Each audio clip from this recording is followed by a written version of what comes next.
এখন যেহেতু আমের সিজন আর এই আমের সিজনে যদি ম্যাঙ্গো আইসক্রিম না বানিয়ে খাই তাহলে কি বলেন ভালো লাগে? আজকের পর্বে আপনাদেরকে তৈরি করে দেখাবো ম্যাঙ্গো আইসক্রিম। একদম ঘরোয়া পদ্ধতিতে রেসিপিটি শেয়ার করেছি। আশা করি রেসিপিটি আপনাদের ভালো লাগবে। আসসালামু আলাইকুম।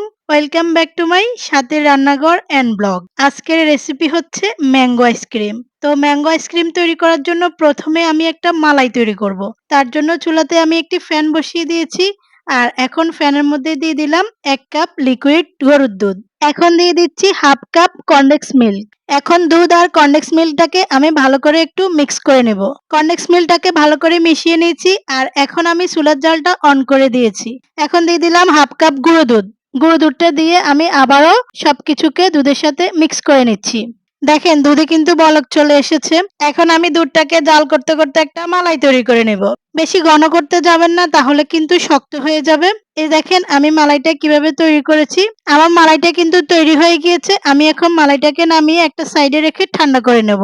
আমি এখানে একটি বাটিতে ৩টি আম নিয়েছি। যেহেতু ম্যাঙ্গো আইসক্রিম বানাবো সেজন্য অবশ্যই আম লাগবে। এটা কিন্তু ফরমালিন মুক্ত আম। তো আমি আমটাকে ব্লেন্ডার করে নিয়েছি। এখন আমি একটি বাটিতে দিয়ে দিলাম ১ কাপ হুইপ ক্রিম। আমি ভিভো হুইপ ক্রিমটা ব্যবহার করেছি। আপনারা যেকোনো হুইপ ক্রিমটা ব্যবহার করতে পারেন। এখন এটাকে আমি সুন্দর করে বিট করে নেব। এই ২ মিনিটের মতো বিট করলেই হয়ে যাবে। তো আমি ক্রিমটাকে বিট করে নিয়েছি। এখন আমি এড করেছি আম। আমটাকে আমি একদম স্মুথ ভাবে ব্লেন্ডার করে নিয়েছি।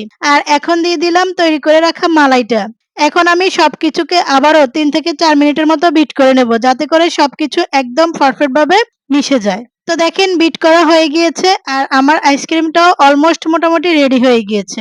এখন আমি এখানে একটি বক্স নিলাম আর বক্সের মধ্যে কিন্তু আমি আইসক্রিমটাকে দিয়ে দিচ্ছি। তো দেখেন এটাকে আমি সুন্দর করে একটু সেট করে নিচ্ছি যাতে করে ভিতরে কোনো প্রকার লাম্পস না থাকে। আর উপর দিয়ে আমি একটু ডেকোরেশন করে দিচ্ছি। আমি এখানে হালকা একটু ফ্রুট কালারটা দিচ্ছি। এটা একেবারেই অপশনাল।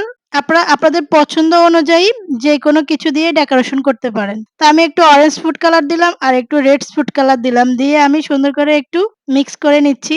এই নরমালি একটা ডিজাইন করে নিচ্ছি আরকি। তো দেখুন এই যে আমি সুন্দর একটা ডিজাইন করে নিয়েছি। এটা আসলেই সত্যি একেবারেই অপশনাল, দেখার সৌন্দর্যের জন্য করা। এখন আমি ঢাকনা দিয়ে এটাকে সারা রাতের জন্য ডিপ ফ্রিজে রেখে দেব।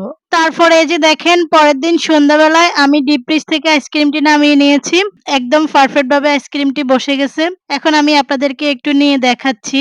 এই যে দেখেন সুন্দরভাবে একদম পারফেক্ট ভাবে হয়েছে। ভিতরে কিন্তু কোনো প্রকার লাম্পস থেকে নাই। তো ছেলে তো অপেক্ষায় আছে কখন খাবে, কখন খাবে। পেরেশান বানিয়ে দিচ্ছে আমাকে আইসক্রিম দেওয়ার জন্য।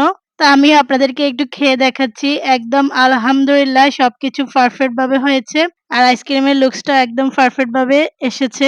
যে পরিমাণ গরম পড়তেছে এই গরমে যদি ঠান্ডা কিছু খাওয়া যায় তাহলে কিন্তু আসলে কলিজাটা ঠান্ডা হয়ে যায়। আর এরকম নিজের হাতের তৈরি যদি আইসক্রিম ঘরে থাকে তাহলে তো আর কোনো কথাই নেই।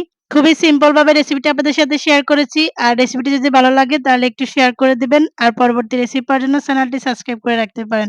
আজকে ভিডিও এ পর্যন্তই। আল্লাহ হাফেজ।